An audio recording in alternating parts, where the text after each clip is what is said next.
Hello, my I Can Relate family. Today I sit down with Kristen. She is my first cousin's sister-in-law, and she shares with us her IVF journey.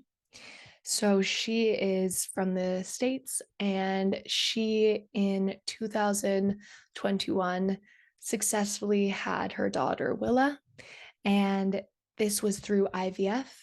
She shares with us the journey that she's been on with multiple miscarriages, and the hope at the end. She also is going to be using IVF again soon to try for expanding her family. I hope you enjoy this episode. Hello. Hello, welcome. How you doing? I'm good. It's so good to speak with you. How are you? I'm good. You too. You look great. Your background looks amazing. Thanks. Working on my studio a little bit. So, Your Pilates studio? yes. Yep. Wow, looks so good. So Thank everyone listening, we know each other because you are my cousin's sister-in-law. you. Correct. I know I was like trying to work this out before. I was like, how do I describe that? My mom like said in one sentence. I was like, yeah, Right. that's much more simple. Yeah. Um, but yeah, how's your day going? Going great. Yeah, it's been a little chaotic since obviously Thanksgiving just happened here in DC is where I am. And so we still have family, which has been fun. But it's a little chaotic as always with the holidays. Yeah, nice. Tell us a little bit about yourself. Yeah, so I am, as we mentioned, a Pilates instructor. I live here in Washington, D.C. I've been an instructor now for about 5 years, and I have a 1-year-old daughter who just turned 1 in October, who, of course, was born via IVF. So Oh, uh, and what's her name? her name is Willa. Oh. Yeah, so she's the best. She's so sweet. My mom joke is everybody always says how chill she is, and I'm like, well, because she was frozen. Stop. I love Really proud that. of that one. I really love that. Thank you for sharing that.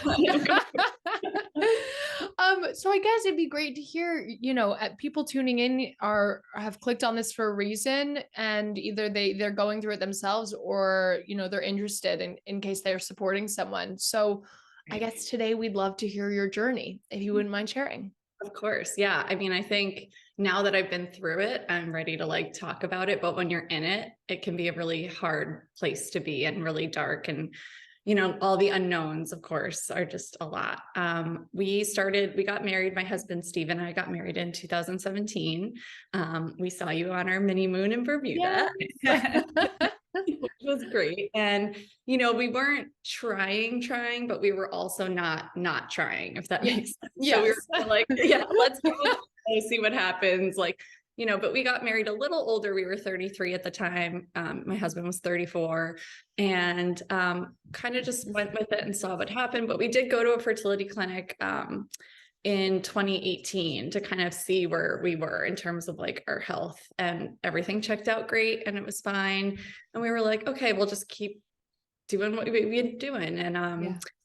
then Christmas of 2019, I was feeling a little weird, and like, I was spotting a lot, which was scary because like, I've always been clockwork with my cycles. And Yeah.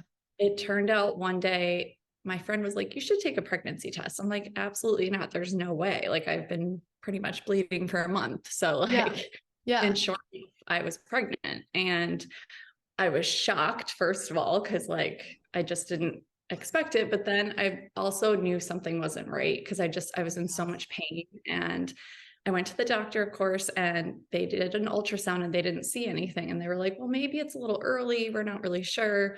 So they did blood work, and it turned out that I was pregnant, but it was ectopic. So I was already 7 weeks at that point, and they gave me an option of taking a shot that would dissolve the pregnancy because obviously it's not viable. What does atopic mean?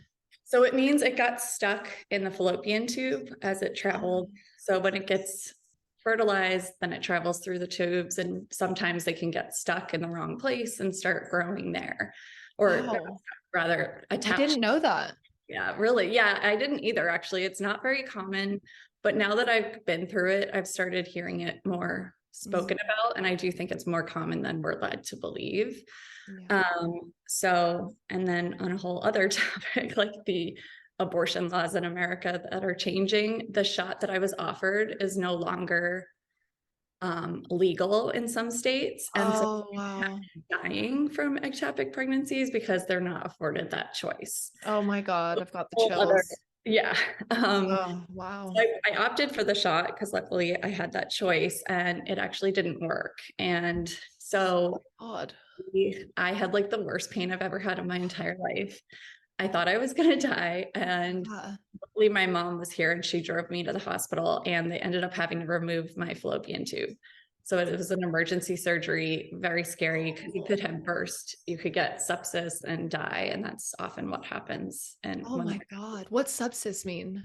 so it's an infection in the blood. So yeah, so it was pretty scary. And after that point, I was kind of like, is this ever going to happen for us? Like now I have one less Yeah. fallopian tube. It's going to be that much harder to get pregnant. And, I gave myself some time and, went back to a clinic. And because of that, they were like, you know what, we're just going to go straight for IVF because, you're in your mid 30s and, it's just, you have one less tube. So it's just going to Yeah. be harder. So we started that journey actually in 2020 during the pandemic, which was crazy. Yeah. Oh my God. Yeah. But it was also kind of nice. The silver lining with that is that we weren't going anywhere. And with IVF, it's very intense in that you have to be going to your doctor almost weekly for a while. And so it was nice to kind of have that, we're not allowed to go anywhere. So one of Yeah. And the privacy that probably gave you of being able yeah, to stay in. That must have been hard though, because you couldn't really have the support of your friends and family. yeah, it was. It felt very lonely a lot of the time. And, but I have a great support system in, I was very open with people too. They knew what we were going through and that helped. That's so good. Must have a really strong network. I do. Yeah, I'm very lucky. So it's great. Yeah. We started that process. So they start with a lot of shots. It's like 3 shots a day, Oh, to wow. retrieve eggs. Yeah. So it's pretty intense. Wow. Wait, before we dive into that, would you share what exactly IVF is? Sure. So in vitro fertilization is when they harvest your eggs. So they put you on hormones to kind of create more eggs in a certain time period, and then they retrieve those. And if they have enough eggs or if enough make it to a certain stage, they can take the sperm and add it to the egg and then create an embryo that's then transferred into the uterus. So This might sound silly, but I thought we were born with all our eggs. I didn't know you could create more eggs. well, we are, but they what I meant by harvesting is they kind of collect a bunch. So the hormones kind of create more to be released at a certain point. Then yeah. Okay.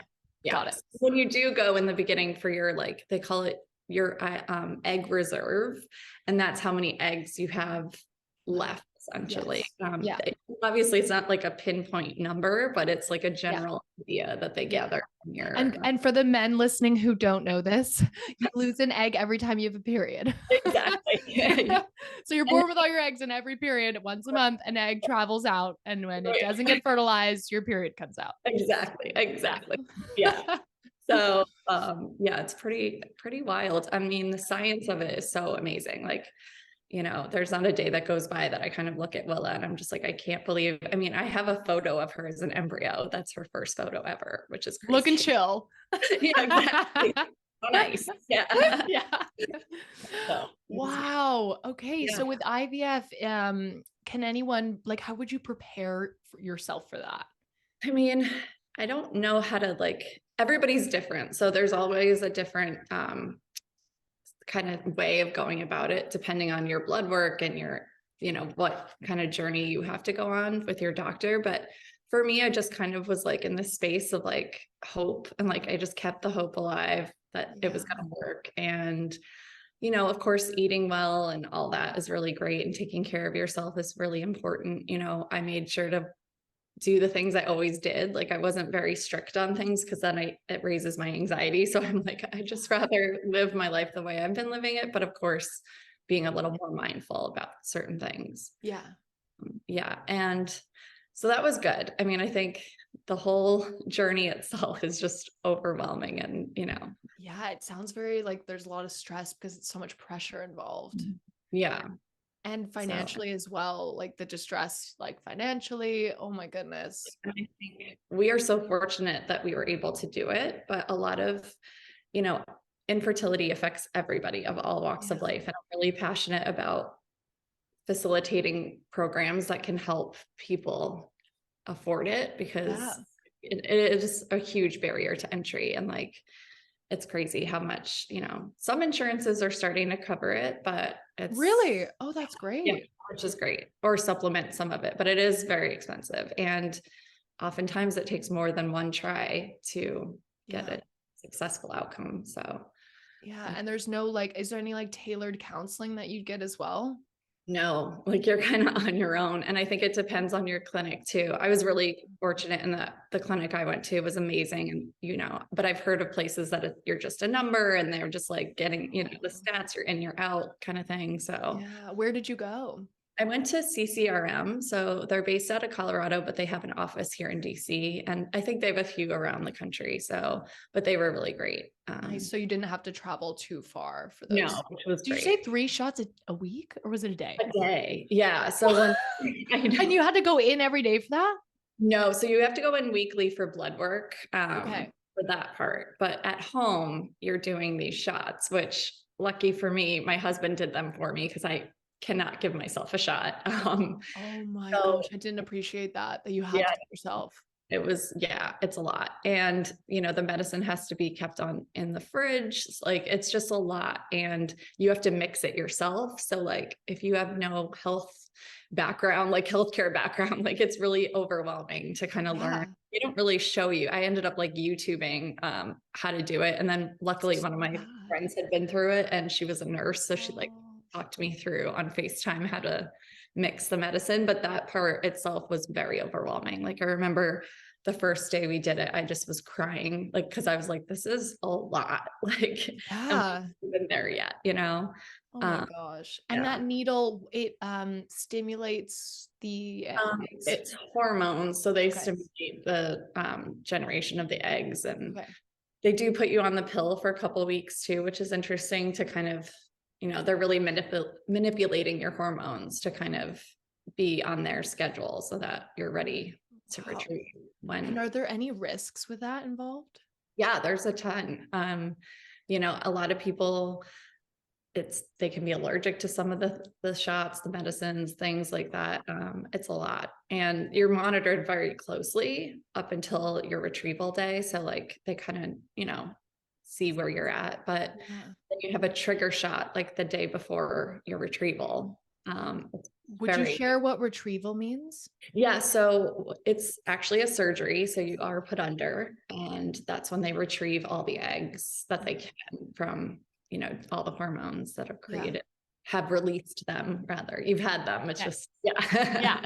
Yeah. And then outside of your body, they take your husband's sperm and then your egg, and then they make the baby. And Yep. then they put it back in you. And there's a few that they put back in, right? Well, it depends on the clinic. Back in the day, IVF used to have a lot of multiple pregnancies because they would put a few embryos in and Yeah. then, not all of them, of course, would take. But if they did, you'd end up with like twins or triplets. And like Yeah. they're doing less of that now. Okay. So they just did a single embryo for me. But the scary part is too, like nothing's guaranteed. Sometimes you don't get any eggs, even though they thought they saw them like on, you have so many tests every week. I was lucky I got 16 eggs in my retrieval, which was quite a lot, like more than I thought, but it went down. The quality of them weren't great. So we ended up with 3 embryos that made it to the certain stage. And then we chose to do genetic testing on them just to make sure they were healthy. And it Yeah. turned out that one of them was not. So Wow. yeah, so they kind of ruled out that one. And then we were left with 2. And we did want to know the From genders. 16? From 16, yeah. Wow. That was intense too, because you're like, oh my gosh, I'm so good. I got this. And then all of a sudden it's like, wait, what? I only have Yeah. like, You're down to 2. right. Wow.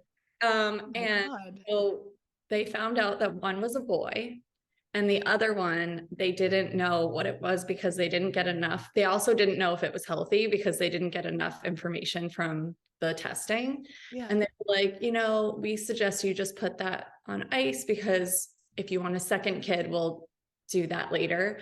And if you want to test it, you can again, but it'll take down the chance of it being successful about 10%. So I was like, all right. And then the boy that we had was perfectly healthy. They were like, this is a textbook embryo. It's amazing. Like, it's so exciting. And I was like, okay, this is it. Like, Yeah. And so we went in for our, what's it called? Transfer. So Where they put it in your uterus. Yep. That's the day that you go in. Like, it's kind of weird. You're like, I'm going to get pregnant. Like, yeah. You're like kind of hoping, of course, that it'll work. Yeah. Yeah. So it's wild. They take this huge incubator into the room. My husband was with me, but also during COVID, he wasn't able to come to a lot of appointments, which was hard too. Oh no. A lot of days were like, I was alone, and that made it extra hard. Especially you said you were kind of scared of the needles. Oh yeah. Yeah. Oh my God. And some of the things are not pleasant. Like, there's all different types of things. And it's so invasive. Was your doctor at least like a good, like a nice person? Yes. They were okay? Yeah, they were great. So okay, good. Yeah. That makes it so much worse. You're just there, like legs there. You're like, hello.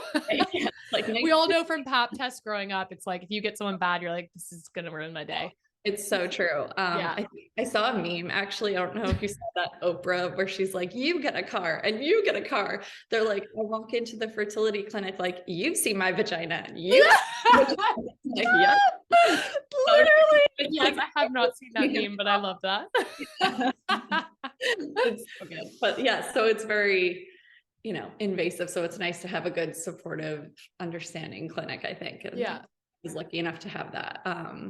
So yeah, we went in for our transfer on September 11th, and everything went really well. Turns out I have a tilted uterus, so it kind of sits back in my body, which I didn't even know was a thing. Oh, interesting. Yeah, so it was a little harder for them to get the embryo where it needed to be. Okay. But everything went well, and like the craziest part was, you're in this like room, you're awake the whole time. You Valium to kind of calm your muscles so that you're more relaxed. And they bring in a huge incubator. It looks like there should be a baby in there. It's like, what? Yeah. It's just the embryo is in there. And they take this really thin needle about this big and like suck it into, it's about a foot long. Sorry, I forgot. And that it's really thin, and that's where they suck it into that needle and then transfer it into your body. It's pretty wild. And you watch it happening on the screen. Wow. Yeah. And then you have a 2-week wait, which if anybody's doing IVF right now, the pain of that, because you have to wait literally 2 weeks before you find out whether or not it worked. So it's just a really hard time. Like, I tried to distract myself with like, I never used to meditate, but I was like, I'm going to meditate and like every day, and I'm going to walks, and like, just, it's really hard, but you get through it. And lucky enough for us, we got the call and we were pregnant, and it was amazing. And I just remember crying, because it was like, after months of everything, it was like, and it just felt like, okay, it's going to work. Like, I probably should have mentioned as well, after my ectopic, I had another miscarriage right before the pandemic. And I was like, I kind of was like, oh my gosh, we're not going to have to do IVF. This is great. Like, because we were about to go, and I was literally waiting for my period, and it was like 2 days late. And I was like, I'm going to take a test just in case. And I ended up losing that pregnancy, which was really tough after the ectopic. But I was like, oh, there's hope. Like, I still got pregnant even with one. When you had the one tube. Yeah. So, wow. And you weren't trying, it just happened. Well, we're always kind of trying just in case, but so it did just happen, which was great. And then, so of course I had a lot of anxiety about being pregnant, because I was like, but I felt so confident, and like, we did this by the book, everything looked perfect, blah, blah, blah. And I was feeling really good, going about my days. The other hard thing that a lot of people, I don't think, understand, I definitely didn't until I was doing IVF, is that you have to do progesterone shots every day, 1 shot a day, until 10 weeks of pregnancy. And those shots are terrible. They're huge, they're thick, and it's oil. So you feel it, and it's put into your butt cheek. Oh my God, no. So hang on. You're getting 3 other shots a day, and then you're getting a needle in your ass. Yes. What the heck? I Oh my know. God, I'm so glad I'm learning this now. Thank you so much because yeah, people don't talk about it. No, they really I don't. I Yeah. really need to get over my fear of needles, you know. Anyways, please continue. Yeah. I was like, I Oh mean, my I'm God. lucky that, my husband, like I said, did it for me because it's just really intense. Yeah. Oh And wow. yeah, so at that point, you're only doing the one shot a day, but it's still, and you're taking, there's also suppositories you have to insert into your vagina. There's like all these things that nobody tells you Oh. about. And like, Yeah. it's just a lot. And I think I kind of blocked out some of it now that I'm on the other side, but we are going to start again because we don't. Yeah. So I'll go back to that because we had the one boy and he was perfect. And then I actually lost him at 5 weeks pregnant. And that was devastating. God. That was actually like, good thing I have my tissues here. It was the hardest thing I've ever been through because you just think everything's going so perfect, like everything looked great, and then my biggest fear came to life. Like I remember every Oh, time you go to the bathroom you're just worried you're going to see blood, and like it was a Sunday morning at like 5 a.m. and I was just like, no, this isn't real, like it's not. And we went to the doctor and they're like, sometimes bleeding happens, this could be normal, just go take some, just rest, like whatever, and come back tomorrow, we'll check again like your levels. And that night I just knew like yeah. he was gone, and I Oh, felt it in my body. And the worst part was I still had to do a shot the next morning just in case he wasn't gone. And I'm not even kidding. The pain of that one, it was almost like my body knew that it was yeah. gone. Like the pain Yeah. of that shot was actually like excruciating. And Oh, then I went into the fertility clinic by myself because of COVID. So Steve couldn't, oh my God. and they Poor confirmed thing. he was gone. And it was like You I had found out he was gone without your husband there. yeah. And then I had to be, Oh my God. Then you had to tell him. Oh my yeah, God. it was horrible. And then I think I was in a really dark place for a few months, and that happened at the end of October. So I kind of gave myself the holidays to kind of Yeah. regroup. And obviously it was still COVID. So it was a very lonely time too, because we were alone on Yeah. Christmas, and it was just, I just remember feeling like those ads for antidepressants where they're like, showing people not wanting to get out of bed. And like, I literally had no motivation to do anything. Like I've never been so, you know, upset or depressed actually. Yeah. And so we kind of knew we had this other embryo on ice, but we didn't know if it was healthy. And so Yeah. my husband and I, we did a regroup with the doctor, and they were of course very upset for us. And they were like, we don't know why this happens, but sometimes it just does. And, I kind of course, as women, I think we blame ourselves a lot. And it's like, what did I do wrong? Was I like, Yeah. and that's such a bad thing to do to yourself too, because there's really nothing you can do. No. Um, No.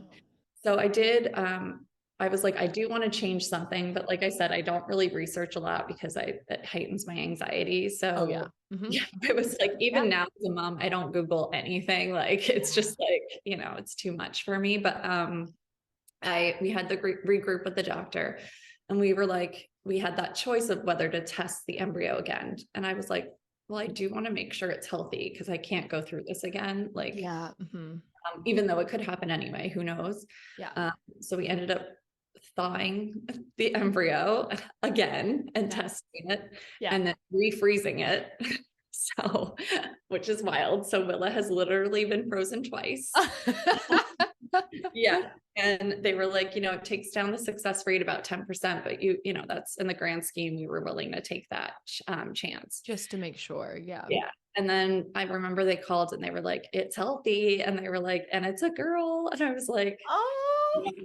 And I don't know what it was, but I always knew we would have a girl. I don't know why. Like my husband's one of three boys and he had two nephews. And so it was just like the first girl on his side, but I just like felt, and I was just like, this is it. Like, this is going to Yeah. work. And Yeah. so our transfer for her was January 28th of 2021. And I just remember being really anxious again, because like Of obviously we course. had been through all of it. And then, Yeah. it was terrible. But the 2 week wait went by, and a lot of Netflix and a lot of like just trying to Yeah. just yourself. Yeah. And then they confirmed I was pregnant. And again, my anxiety was like off the charts Yeah. most of the time. But I didn't have any morning sickness. I was really lucky in that like I had a really great pregnancy. And, you kind of graduate from the clinic when you're, I think, 10 or 11 weeks pregnant, and then you go to your OB. So it's like kind of a weird moment because here's this family that kind of helped you get to where you are. And then you're Yeah. like, later, and they're like, good luck, have the That's baby, actually, yeah. I wonder if that's the best way to do it. I don't feel, did you feel like you would have rather stayed with them?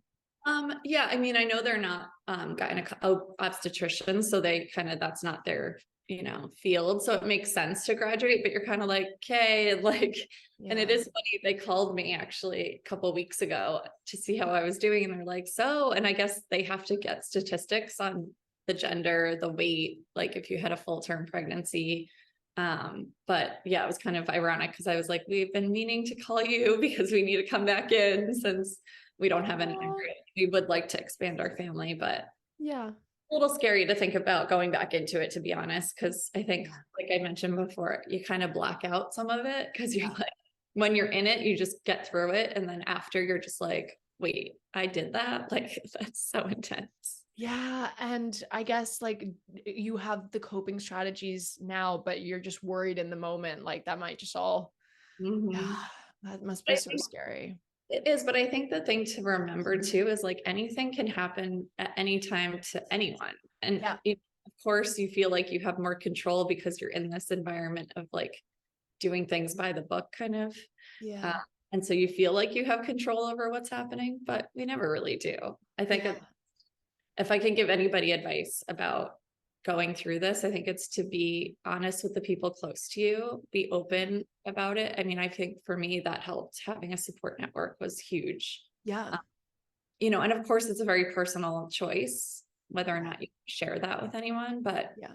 for me, that was a huge help. And I know people that didn't share it with, because you also don't want to like jinx anything, because Yeah. I felt that too, but it was, I didn't even announce my pregnancy, and I was still filming workouts while pregnant. And like, of course the bump was getting bigger and bigger. And I was almost like 20 weeks when I finally had to like, so, because I Yeah. think there's that little superstition in the back of your head where it's like, Yeah. if I say it, then it's real. And like, what if Yeah. something happens kind of thing. Definitely. Yeah. Yeah. I wanted to ask how it was for your husband going through this journey. What his experience was like. Yeah, I think, he's my rock. And I think for a lot of men, it's really hard because you're there and you're hand holding and maybe you're doing the shots and but you're not experiencing the physical Yeah. feels of all of it. So I Yeah. think it is challenging for men. I think um, when we did lose the first embryo, like, again, he was my rock and he was being strong for me, but like in recent times we've been talking about it, and he revealed like how hard it was for him. And you know I feel for the partners in these The situations. supporters, yeah, definitely. Huge undertaking as well, and there's just, it's really good to just have a support system around you. Even Yeah. if you are doing a sperm donor and you're doing it by yourself, like I commend those women because it's like, Yeah. it's huge. It's Yeah, a definitely. Shout out to those women. Wow. totally. Shout out to all of the women. Yeah. And it's men, so and hard as well. And the men. yeah, because it's really, it affects everybody. And it's just, as women, of course, we're strong enough to take it physically, but it's emotionally, it's a lot, all the things. Yeah. And I think I've spoken to a lot of my friends now who have been through, I have about 2 or 3 friends that have also done IVF. And another thing, as a parent now, it's really hard because there's days where it's really hard and you're just like, oh my gosh, like, especially in the beginning. And I think a lot of us had this feeling where we weren't allowed to be frustrated or upset as a parent, because it's like, well, you wanted this so bad. Yeah, you're meant to be grateful. Right. And like, I'm forever grateful, but I'm also allowed to be frustrated. Yeah. Being Or grateful can be such a trap as well. I it really think. Yes, is. you can be grateful, but you can't gratitude your way out of how you're really feeling. Yeah. Yeah, completely. So it's a lot. And I think nowadays too, social media is just, everything's a magnifying glass on, how you're supposed to feel or how, everybody's journey is. And I really love accounts that I followed one or two where they were going through IVF because it felt like, oh, we're in this together, and like Yeah.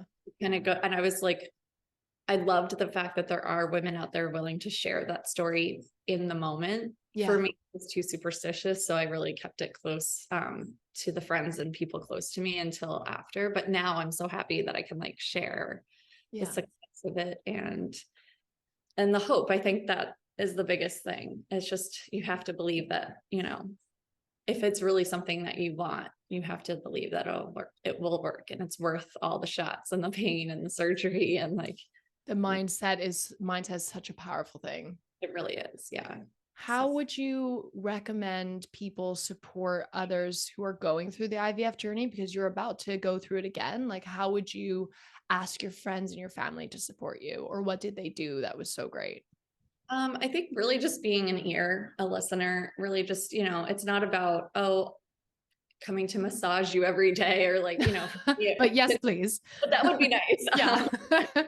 It's really just being there to, you know, be a sounding board to kind of, you know, because it's so much. And on top of it all, the hormones change, of course, your reactions to things. Like I was a mess for a while and I was like, you know, blame it on the hormones, but like it is a lot. Yeah.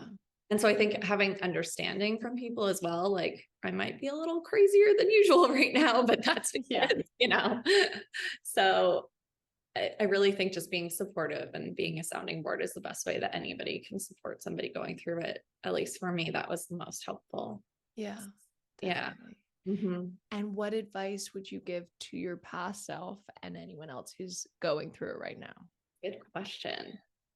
I think to my past self and anyone going through it, again, it's just never losing that faith or hope that it's going to work and kind of taking it day by day. You know, don't look at the long term. You know, there were days where I'd be like, is this ever going to happen, you know, for me? And like, it's easy for people to say, oh, it's going to happen. But when you're in it and you don't know if it is, and you kind of also have to be okay with that too, you know, because even me going on to this journey again, it might not happen. And I have to be okay with that, you know, and Yeah. that's a hard pill to swallow because, you know, but I also have hope and faith that it will work again. And yeah, so Yeah. Well, we are hoping for you as well.